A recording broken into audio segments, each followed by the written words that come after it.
On your journey through life, you are the hero. There are times, however, when it is beneficial to have an advisor to guide you along your path. Welcome to the Smart Money Simplified podcast with Brent Mekosh, certified financial planner, certified investment management analyst, and co-founder of MP Advisors LLC. In this podcast, Brent discusses some of the most important and interesting topics of the day as they relate to finance, the economy, and beyond. Now, on to the show. Hello and welcome to Smart Money Simplified with Brent Mekosh. Brent, what's going on? What is going on? Well, I was up in the mountains camping with my son this weekend, and I managed to do a pretty good number on my Jeep Cherokee. Oh, so that's what's going on. It is in getting fixed. My son thought it was the best thing in the world, but when you're way deep in the woods, basically bending your rims and ripping a tire off is probably not the best solution. Oh, no. But he thought it was cool, so it worked out all right. How There are you you doing? go. Yeah, I'm fantastic. It's funny because last week I was driving a Jeep Cherokee also, but it was just basically all over Texas for ungodly amount of hours to go visit family and back and forth into Nebraska. That's a lot, but that Jeep was great. Yeah, it works sometimes. It didn't in my case, but it works sometimes. No bent rims on my side. Well, Yeah. I know you've got a guest on the show today. Who'd you bring on? I do. I'm really excited about this. This weekend, I read a book, Sunday evening, actually. It's a really dense read and worth everyone's time. It's called Epic Life, and it's by Justin Breen. And Justin is the founder and CEO of a global PR firm, BrEpic Communications. And he also has an exclusive connectivity platform with BrEpic Network. This is his second book. But, I'll even say this in the beginning. If anyone reaches out to me personally after listening to this podcast and is intrigued and wants a copy of this book, first 10 people to do it, I'm happy to send them a copy of this book because I thought it was definitely worthwhile. And not just in terms of from a business standpoint and, learning lessons to hopefully be more effective in everything that we're doing during the day, but there's tons of takeaways even in your personal life. And Justin, I think I'm gonna open it with this, and then we can dive into a little bit more of your background. One of the things that really impressed me when I read this book is, I would say, and tell me if I'm wrong here, but the primary lens almost that you're looking at your professional life and your professional networks through is you realize right off the bat you're trading time with these people away from your family. And that was one of the most significant takeaways that I had. And you want to elaborate on that a little bit? Well, one, it's great to be here. I wish folks could have heard me trying to set up my microphone. I'm a low implementer, and that kind of stuff is a nightmare for me. But in terms of connecting top visionaries on planet and getting them in media on global level, that's pretty easy. But connecting a microphone, not good. And what my brain does is it simplifies everything into a pattern. And then, I was a journalist for 20 years, so you don't get into that for employee count, office space, revenue. I don't understand any of that. And so, I just simplify my life. And basically, I'm either spending time with my wife and two sons who are 10 and 8, or talking to top entrepreneurs on planet. So not business owners, not consultants, not humans, just top entrepreneurs. And my litmus test is, it's very simple, is if I talk to someone, you're a top entrepreneur. I talk to someone like you, provide endless value, lifetime friendship. Talk to someone who's not like that, and they're going to take time away from me and my family. I'll never talk to that person again, because why would you spend time with someone who's going to take time away from you and your family or loved ones? Like, that makes absolutely no sense to me. And that really came through in the book, and I think all of us too, it definitely caused me to pause a little bit. And I'm really fortunate. When our phone rings here in the office, at this point in my career, everyone that's calling in, there's no time that the phone rings and it's not somebody I'm excited to talk to. And it's a real, I guess, place of gratitude when you can finally get to that. But I think that with your book, and you talk about implementing things as quickly as you do, or that's really the lens that you look through, I would say it definitely applies to the book. I was able to sit down in one evening and really digest this, and I've got it dog-eared and everything else. And there's a lot of great lessons in here. And I think on the top end, of course, it's just kind of key values, and also the gratitude that I think that you're bringing towards your life, into all these relationships as well. And I want to talk about that. But before I do that, I want to talk about what made you make the leap into this communications, into this marketing firm that you run now. You mentioned that you were formerly a reporter, and 5 years later, you're not a reporter anymore. You've got a number of other businesses going on. So talk to me about the catalyst for doing what you do now. Well, I've noticed you said grateful many times. I've found that I just constantly practice gratitude and being grateful, because when you're constantly grateful, it's hard to be ungrateful. And then gratitude attracts gratitude, and then it repels arrogance. So I've found that's another interesting pattern. But so thanks for saying grateful so many times. I strongly believe you're either born a top entrepreneur on planet or you're not. I think most people would choose to have people calling the office and you're excited about all of them, or make as much money as you want to, spend as much time with your family and friends as you want to, go out, take a year sabbatical around the world and go off the grid in the United States like you did. I mean, I think most people would choose that. And then if you tell them, well, yeah, you can do that, but to do that, most of my days talking to the world's top entrepreneurs, I have not met not one yet, I don't think I ever will, that has not overcome at least one of the following four things. Most are two or three, and then higher up on the food chain, it's threes and fours. So this is what separates entrepreneurs from humans, business owners, consultants, all that other stuff. So four things are bankruptcy or potential bankruptcy, two, depression, three, the highest level of anxiety that you can imagine, and four, likely and or possible traumatic experiences as a child or young adult. So business owners, consultants, humans, those are excuses. People like us figure it out. And now, however, many times the figure it out leads to creating massive company, massive revenue, massive employee count, all that stuff. And then many times, certainly not always, but many times it's at the expense of anything meaningful or having relationships in their life. So, okay. So that's the background, the blueprint. And I know you're a learner one, so I think you appreciate that, and strategic too. But, so I was a journalist for 20 years, simple timeline, had job salary cut in half, couldn't find a job, incorporated with zero business background. I still don't know what an S Corp is, because I think it's funny to actively not learn what that is. Because that's just business owner stuff that I don't really care about. But so while I was working full-time at half the salary, reached out to 5,000 people to find first 5 clients. So 1 out of 1,000 said yes. I got 5th client, resigned the next day. And then at the time, he's since retired, which I think is interesting. But Robert Feeder did a story. I'd started my own firm. So that was February 10th, 2017 to June 5th, 2017. Most people can't do that. That's why they're not top entrepreneurs on planet. It does take a very long time in many cases, to launch the business and at least get the traction where you are. You mentioned in your book that because you had done reporting, you at least had a Rolodex of some connections. Yes. Was it the fact that you did have these connections in place already? Did you already understand that those connections were important, or when you were finally put under the fire where you had to either, take half salary or start your own business, was it then that you realized how valuable these connections were? Well, I think the thing with life is the only way to learn anything is by taking action, and then you learn from what happens. I don't understand people that overthink and never do anything. It just doesn't make any sense to me. And I know you've read the book. I appreciate that. But my litmus test is my father, who was 61 when I was born. He'd be 102 if he was alive. World War II hero. He was shot down multiple times in combat in World War II, many times without a parachute, and he just get back in the plane. So, I mean, that's my litmus test. I mean, that's entrepreneur life.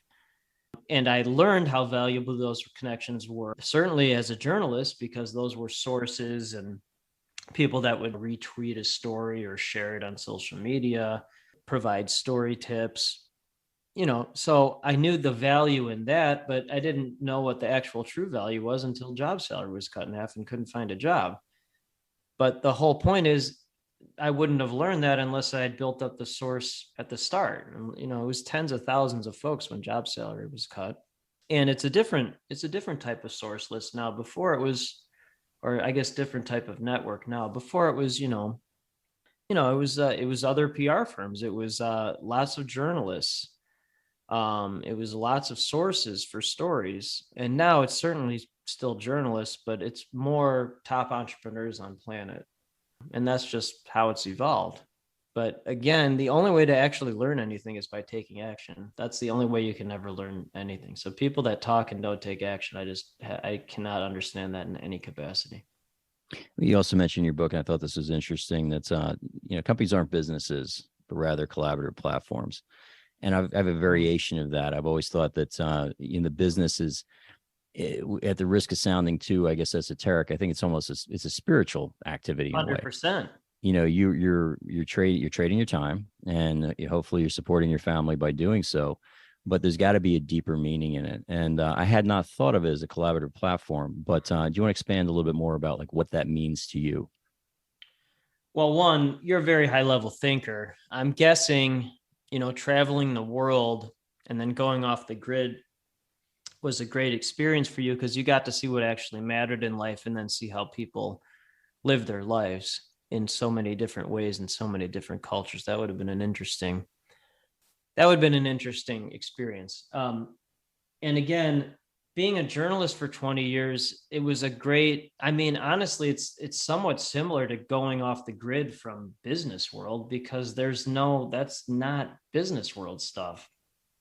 And being a journalist, it's about purpose, creating value, sharing stories with the world. So the purpose of my life is to be a connecting superhero for every visionary, abundance, investment mindset entrepreneur, not business owner, not consultant, not human, entrepreneur. There's a fundamental difference, and share their stories with the world, not their world people. That bores me, but the world people, they're very interesting, and they want to be connected to other the world people.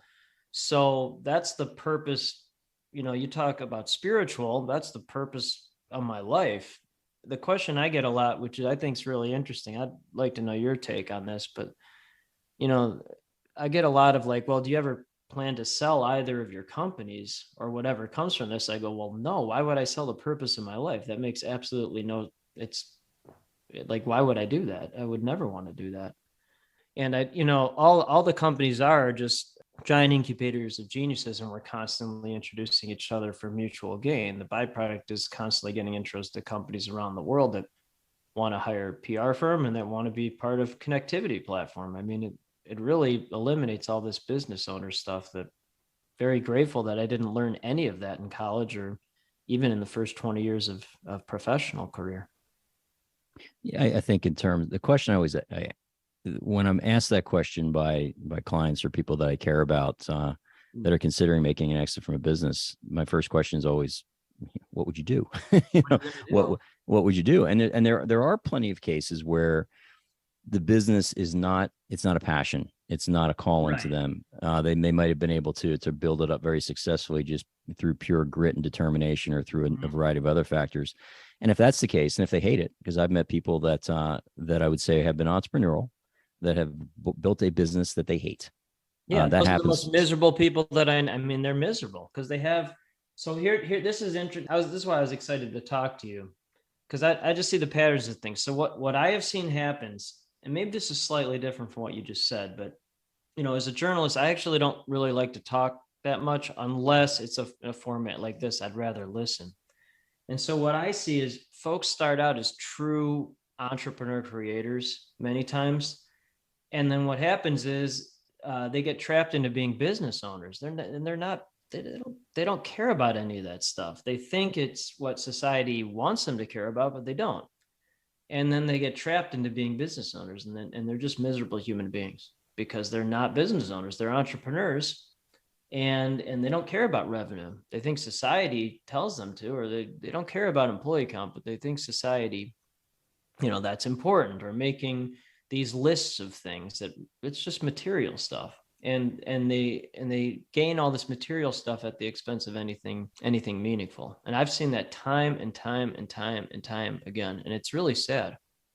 Yeah. And I think along those lines is you've got to, this is to me just kind of talking out loud here, you've got, and you mentioned this also in your book, you've got to try to put the people in place that can take care of all that stuff. Mm-hmm. I mean, if you ask me in terms of the actual business side of what I do here in terms of running the business, because those that work with me, they know, we're essentially an independent contractor for Raymond James. So we're 1099 from Raymond James, and we kind of do our own thing from here.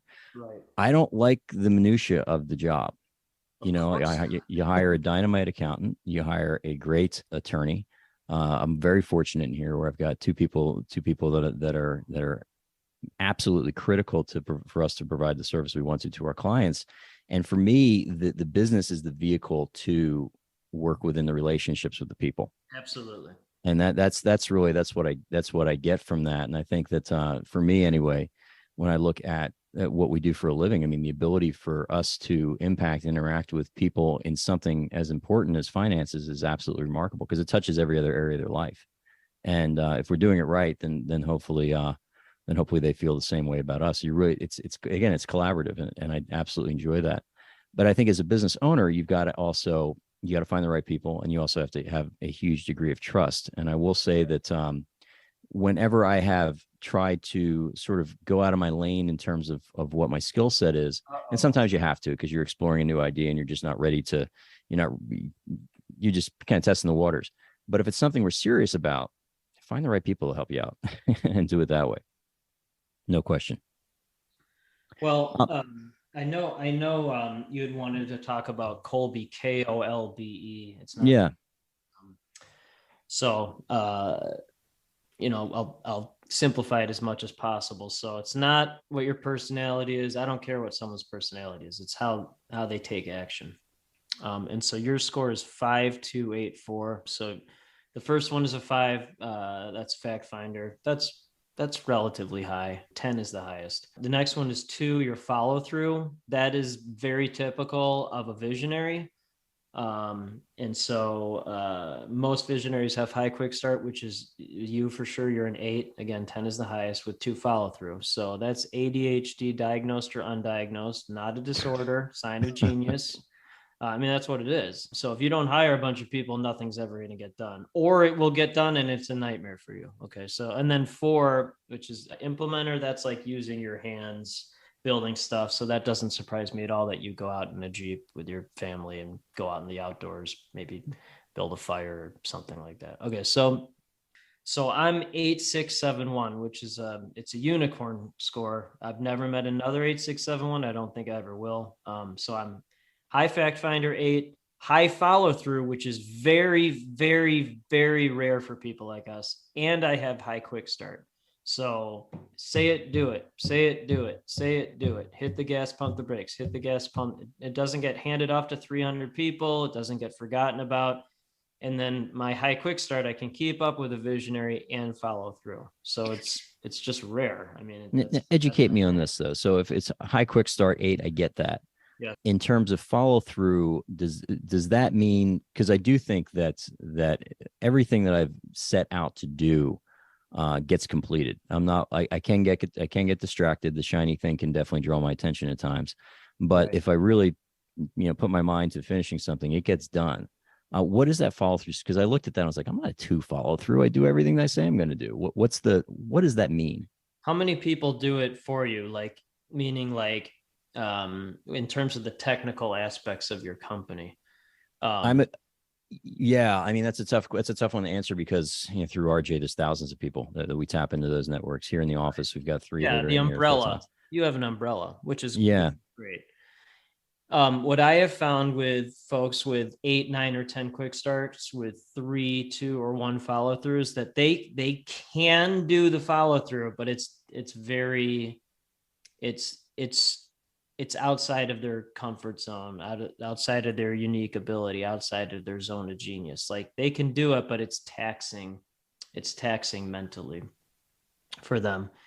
And that's why it's so great what you said before about having the right people in place, because you have people that you can trust to do that for you. I mean, and I'll double down on this. I would describe myself as an integrating visionary. So visionary, but also can integrate. I would say you're a true visionary. A true visionary is an 8, 9, or 10 quick start. That's directly from Kolbe. And then I talked to Gino Wickman a lot, EOS. So 8, 9, or 10. And then for my second company, my partner, Mark Fujiwara, he's a 1.596, that's the ultimate unicorn score. He's a 1 fact finder. He does 8 and 9 figure deals in financial industry, 8, 9 figure placements with a 1 fact finder. He's a 5 follow through, a 9 quick start, and a 6 implementer. So it's very collaborative with my 8671. And he is a visionary integrator. So full backstage, think of it as like compliance. I mean, this is not fair to describe Mark as compliance, but full backstage, but with a 9 quick start, bigger visionary than I am. So I'm an integrating visionary. He's a visionary integrator. But when you say one is a fact finder, does that mean that he's primarily just running off of his instinct and pure not gut and his pure 9 gut? quick start? Yeah. Yeah. Okay. Yeah. So technically he's part of Baird, technically, but he's he's like you. He's an entrepreneur who has and high fact finders, with the exception of me, because I'm an 8. It really annoys him because it really slows him down. Yeah. Now let's talk about you talk in your book about obviously COVID hits and everyone's got to do a big pivot here. I would argue that we're sort of in another massive disruption inside of 3 years now in terms of a lot of things that are happening economically. I mean, we're in an entirely new interest rate regime that we've not been in for a long time. You've got a lot of uncertainties occurring around the world. Yeah. The conversations that I'm having with people, even people whose lives have not necessarily been directly impacted by some of the challenges the world's facing right now, everybody's got a degree of concern. That also creates a great degree of opportunity. 100%. But what do you think now, looking at the world as it is, where do you think some of the greatest opportunities are? And it doesn't mean it can mean in terms of I find that when you have times like now where it is uncertain, people are really open for connections. I mean, in my business personally, during COVID, if you didn't grow dramatically and you were in my business during COVID, you missed the boat because 100%. Our clients were all home. People that it was impossible for me to, even if they were existing clients already, it was impossible to reach them in person. You had a captive audience. Everybody was home and everybody wanted to talk. Are we in a similar situation to that now? Or what do you think the future landscape is going to bring here in the next couple of years from a business standpoint? Thank you for that background. And thank you for those questions. It's both excellent. One of the chapters in the new book is uncertainty is an opportunity to collaborate. On the strength finders, I'm 32 out of 34 in ideation, almost dead last. However, most of my day is talking to ideator futurists who have a mix of activator, maximizer, achiever. So they're off in ideal land, but we'll do something about it now. I'm almost dead last in ideation, very low in futuristic, but top 3 are activate, maximize, achieve. So immediately simplify. Oh, there's a great idea. I'll do that. And then, oh, hey, I just torched my family or never had a family for this life. That's a bad idea. I'm going to activate, maximize, achieve, not doing that. So that is how my brain works. So I depend on folks like you to provide, oh, here's what's happening in the future, and then activate, maximize, achieve that. So, second company started that right in the middle of COVID. I've met Mark 2 times in person. He's in San Francisco. I'm in Chicago. This second book, which just came out, Peter Diamandis wrote the foreword. He's one of the top entrepreneurs on the planet. I've never met him in person ever. And that's where it's heading, is more of those type of, if you want to call it virtual. I think since COVID started, I've done maybe 10 in-person meetings. Most of those are for the entrepreneurial groups I'm in. One-on-one in-person meetings, I've done 3 since COVID started. So before COVID, spent more time with my children than any dad I've ever met. Now I just spend more time with them. And that's where I see it going. You have a captive audience, and then the true entrepreneurs realize, oh, wait, I really don't need to go anywhere. And I don't want to go anywhere. I want to spend time with, loved ones, family, etc. And you can do both. That's the whole point of the book, is you don't have to not see your family or not have a family for this life. That's the whole point. What does it take? Because this is, prior to COVID, almost all of our meetings, we might have a phone call or something, but one thing COVID did do is it moved the world ahead massively in terms of technology utilization. Yes. What is that? And this is something I'm grappling with myself, is what is the cutoff where the virtual world is far less effective than sitting down with a person? Have you noticed in your own life where there's been examples where this is fantastic? We can, we can see each other's expressions. We're being able to read each other a little bit, but there's nothing that quite replaces sitting at the same table with somebody? And where's that cutoff, and where does it become necessary to make that time and financial investment to do that? Okay. So one, I appreciate that. I appreciate your learning brain and you just want the answer. I appreciate that. My answer is I am not going to waste time going away from my family if I don't have to. And it has to be such a high threshold to do that. I'll give you an example. One of the PR partners my firm has, again, I'm in Chicago. He's based in New Zealand, world traveler. And so this is one of the 3 one-on-one in-person meetings I've done since COVID started. So he came in from New Zealand into Chicago. And I said, you know what, I'll drive. Okay, I'll drive 20. I can do it. If you can come in from New Zealand. I'll do it. I'll do it. It's funny. But to double down on that and to answer the other part of your question, the one thing that I've seen, maybe 1.5 things that I've seen from the benefits of in-person is you can see people's cadence. You can see how they react to something that you say. And there is value to that.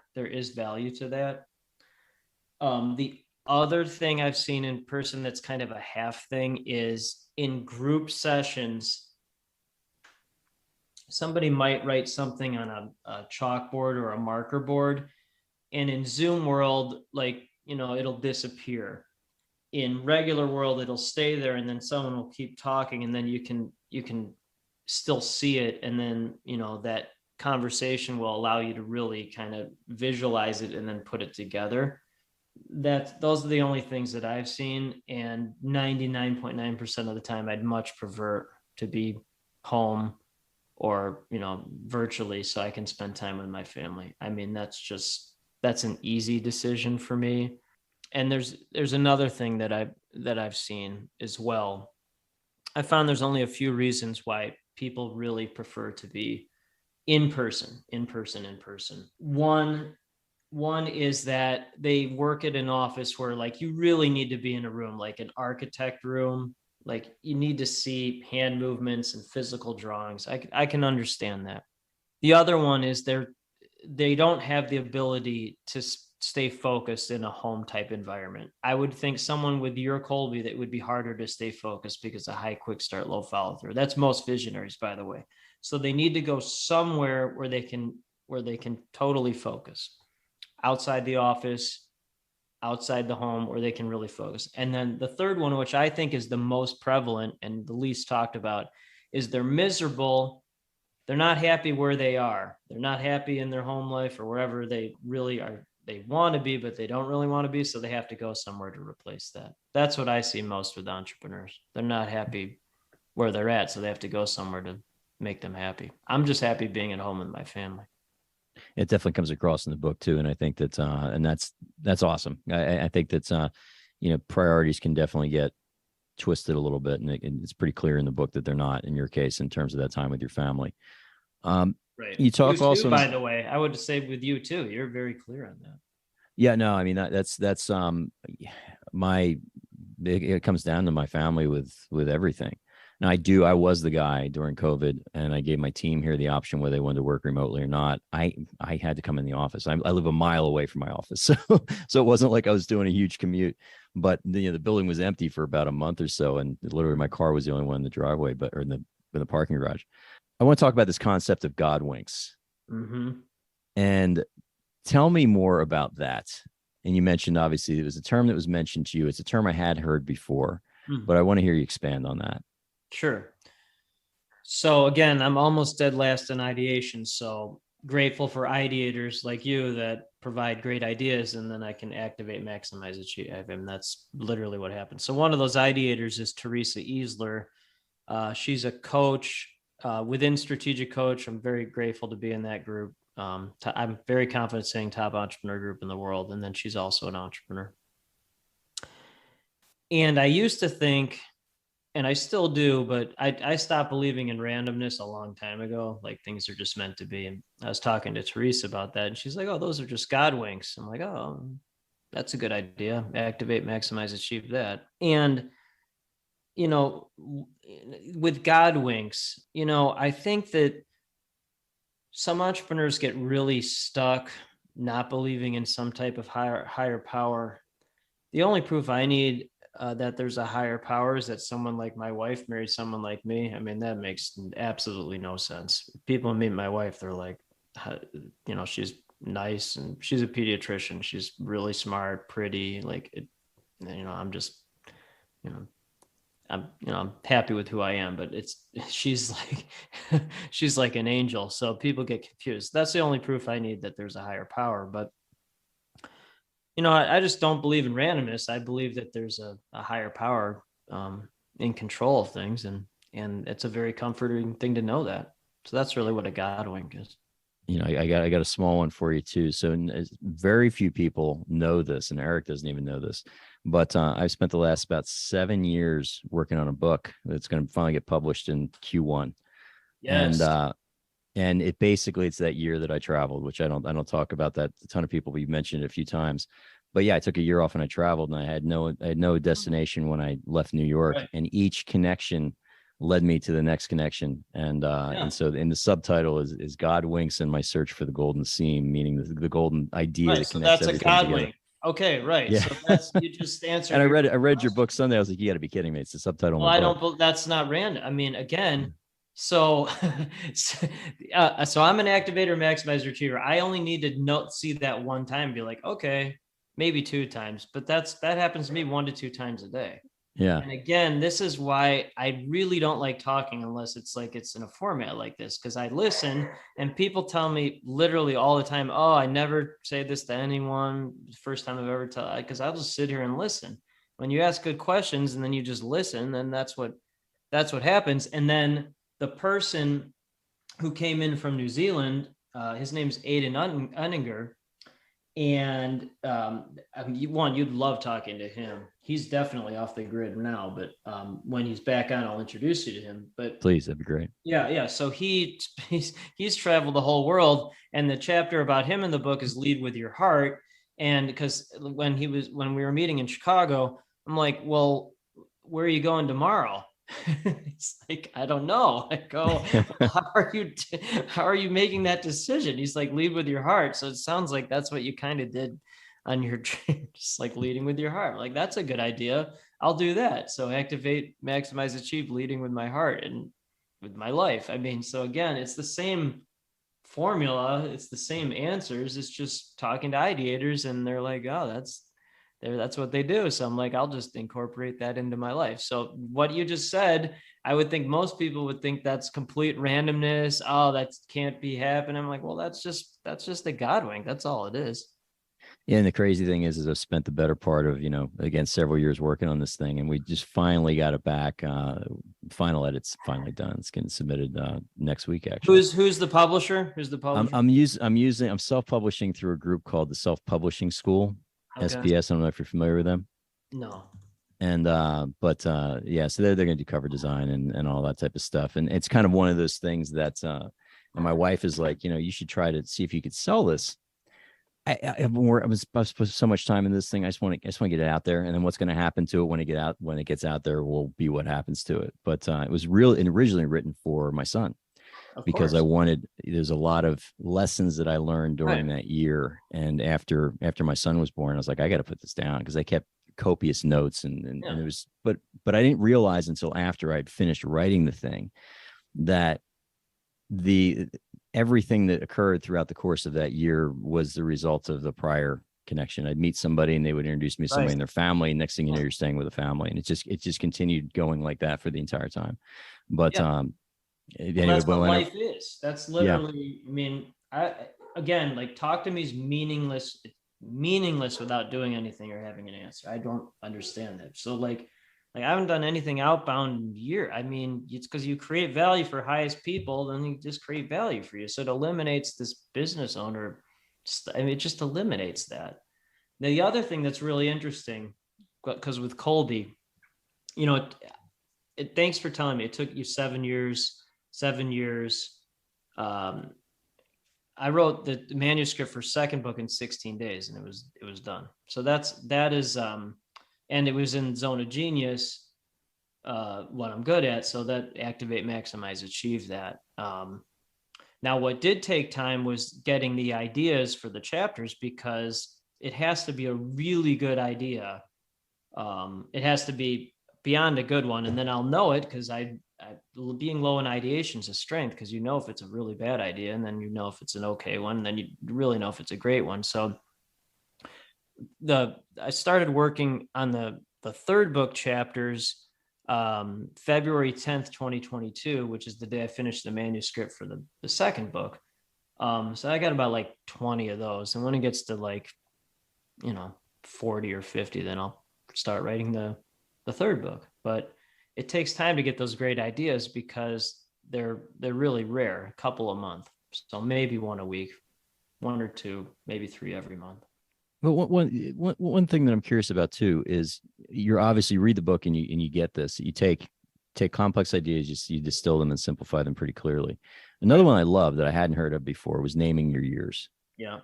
And how, with all of the things that you think you may want to accomplish in a coming year, how do you distill it down to one? I mean, in your case, Epic Life was this year, you distilled it to one idea. Right.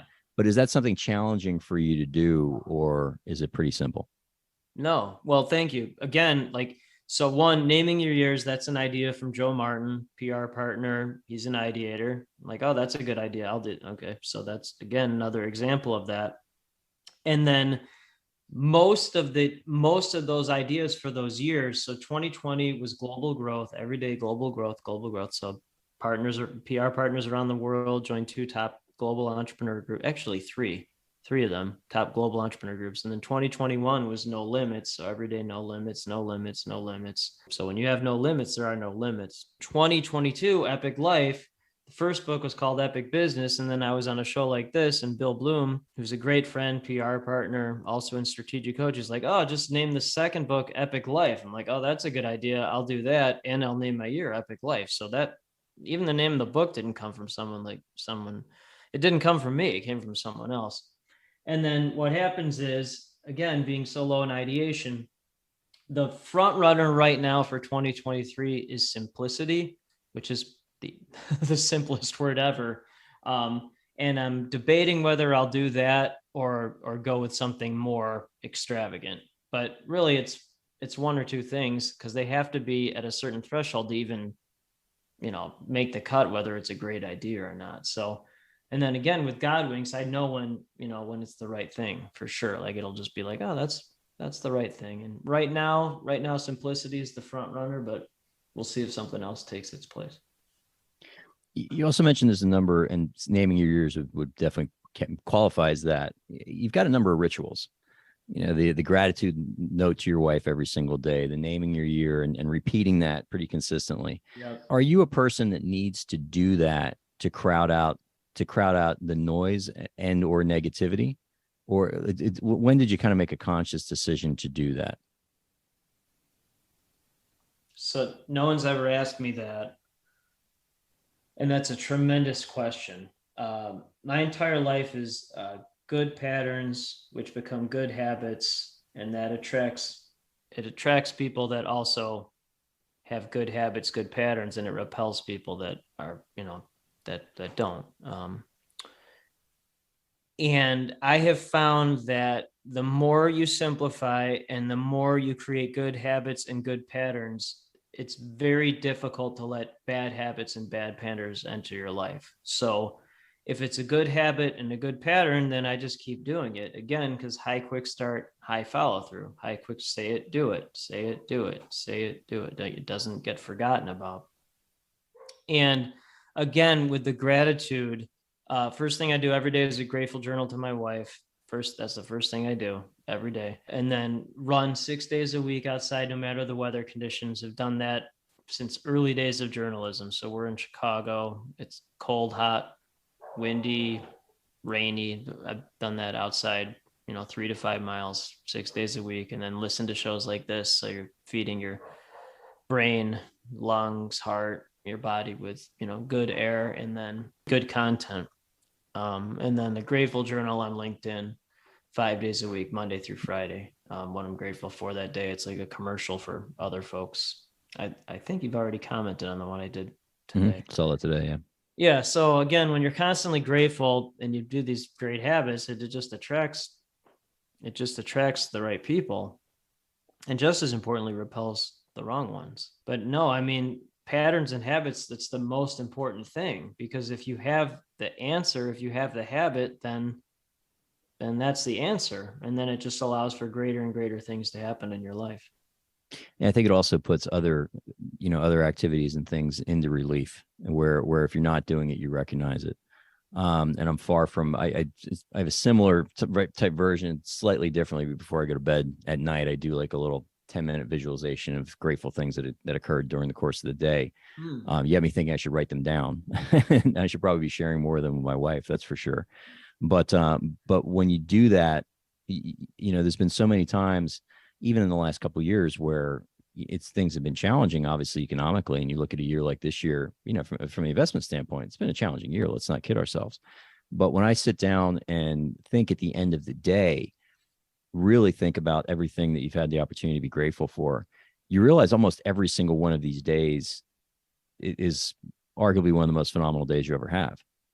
If you had a great experience with your family, you had maybe, a great conversation with a client.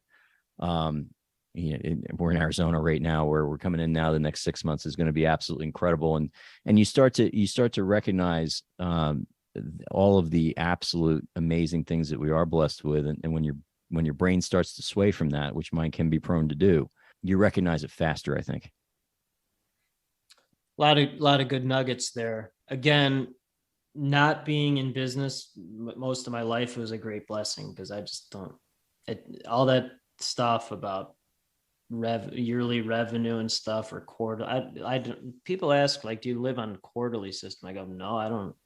Just live my life. It just doesn't resonate with me. But there are only two questions, that I ask myself every day, only two that actually matter in terms of a 10x type situation. So one is, did I have a good experience that day with my family? Okay, so every day the answer to that is yes. One, because I'm always home and something good always happens. And then two, did network grow on a global level? So certainly every Monday through Friday, that's the case. And I'm guessing on the weekends that happens too, because folks hear these type of things or see them on social media. So all this other stuff I found takes care of itself, because the answer to those first two are yes, because just simplify everything. So the other thing is, favorite book by far, my dad's diary is the second favorite. And if you talk about overcoming things, no excuses, his diary is one of the greatest things ever written. But number one is Man's Search for Meaning. So that's the phenomenal book. Yeah. So people like you always are. Oh yeah, of course. If anyone hasn't read that, that's what I mean. There's, if you have anything to complain about, read that book. And by the way, I don't say this lightly. My dad's diary from the Battle of the Hurtgen Forest towards the end of World War II. You saw some of the excerpts in the book, in the Epic Life book. It's pretty close. And you do have an intention to publish that next year, right? Isn't that something that you're planning on? It is. I think what I'll do with it is it'll either be the third or fourth book that I publish, and then there'll be some type of, here's the reason why, in terms of lessons for other entrepreneurs. But what my dad, again, you talk about God winks and not random, and how he met my mom, and how my wife and I met the day before she started medical school. So I just don't believe in randomness. I just don't. I think things are meant to be. And then that's my litmus test. Like my dad always said, the cream rises to the top. So you're either someone who can get back into a plane after another plane was shot down and you don't have a parachute, or you're someone who can't do that. You'll make an excuse. And entrepreneurs at the highest level, that's what separates them. They just would do that. They don't make excuses. Now I'll ask you this. This will be a final question for you. If you could have that moment where your father was here now, right now, what would you tell him, and what do you think he would say about what you've created here in the last 5.5 years? Well, I appreciate that. My sons, I would introduce him to my sons. That's what I would do. And then I'd just say, hey Dad, I missed you. And here are your soulmates right here. These little wild maniacs that were, that's what I would do. But again, Like, that's why you never stop. I know he's proud of me. And then having that diary is such a gift, because like anytime a little excuse might pop in, I'd, just go down and read that diary. Like, not going to happen. But no, I mean, thanks for asking that. Most sons, I think, most of them have good relationships with their dad. I mean, mine was different because my dad was 61 when I was born, and had survived basically everything that you can imagine. And then by the time he was raising us, he was, just grateful to be alive, and certainly grateful to have children. So I got all this wisdom with like like a little kid raising us, with like no barriers, no rules. So like my wife's a pediatrician. She says she has 3 kids, our 2 sons and me. They're 10 and 8. I'm probably 5, maybe 4. Probably I'm regressing in that way for sure. So it's like a little kid, but that's actually fun to be like that. Yeah. Well, let me I'll end with this. So, and I encourage everybody, again, first 10 people that reach out and say, you know what, I love this podcast, enjoyed it, I'm going to send them a copy of BrEpic Life. I'd encourage everybody to follow you. I'm not on any social media except for LinkedIn. That's basically it. I don't do the Facebook or the Instagram. Company does, okay, but I don't. Anybody, people want to reach out to you, want to learn more about you, want to learn more about your books, how do they find you? Yeah, Justin Breen on LinkedIn is fine. And then the website is BrEpicLLC.com. Awesome. Hey, I know how much your time means to you. And I know that the almost hour now we spent together was an hour that you were not with your wife and your kids. So. They're downstairs. They're downstairs. But Justin, I really appreciate you taking the time to have this conversation today. And thank you again for you'll be in my gratitudes that I reviewed today, the conversation we've had together. So I really appreciate this time we spent together. Yeah. Congrats on your book, The God Winks. And then a book is the key that opens up endless doors. That's what it is. Awesome. Well, gentlemen, Justin, I'm just going to echo what he said. This has been phenomenal. I've been blessed and grateful just to be a fly on the wall and to listen to your conversation and get to know you through this podcast. Thank you again for being here and taking the time out of your day. Brent, of course, you're the man. You always bring on amazing guests, and this had so much value to me. And so I appreciate you doing that. And of course, our last thank you always goes to you, listening audience. Thank you so much for tuning in and listening to the Smart Money Simplified podcast with Brent Mekosh. If you have not subscribed to the podcast yet, please click the subscribe now button below. This way, when Brent comes out with a new podcast, it'll show up directly on your listening device. And we humbly ask that you share this podcast, rate it, and leave a review, as this actually does help others find the show. Again, thank you so much for listening today. For everyone at MP Advisors, this is Eric Johnson reminding you to live your best day every day. And we'll see you next time.